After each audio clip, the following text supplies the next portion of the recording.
Потврда за политичките игри и делењето на уметниците на наши и ваши, но и надеж за правда.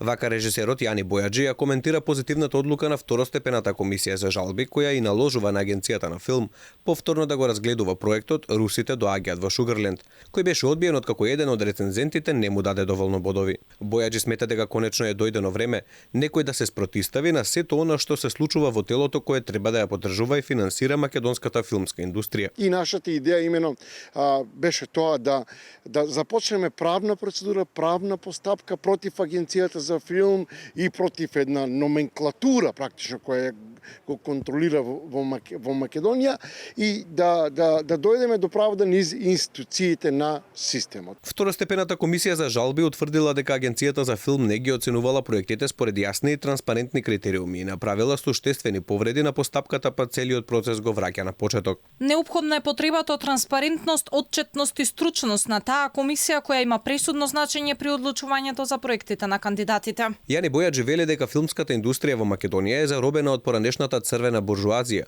која се крие зад филмските работници и се уште влијае на процесите. И оно што мене лично ме загрижува во овој случај е што таа олигархија на црвената буржуазија која управува со современите текови на општественото живење во културата и уметноста во Македонија повторно манипулира со една млада жена која е искористена како полуга со цел да ме оцрни мене лично како човек, а не авторското дело, сценаријата, односно проектот со кој ние сме конкурирали во агенцијата за филм. Во последните години Јани Бојаджи нема добиено ниту денар пари од државата.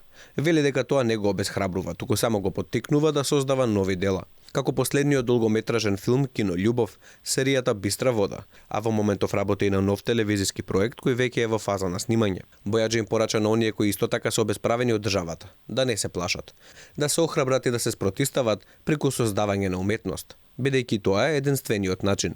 Инаку филмот "Русите доаѓаат во Шугарленд", кој за агенцијата за филм не беше доволно интересен, обработува постапокалиптична приказна на Балканот, руски нуклеарен напад на американската воена база Бондстил на Косово и пустошот кој произлегува од него.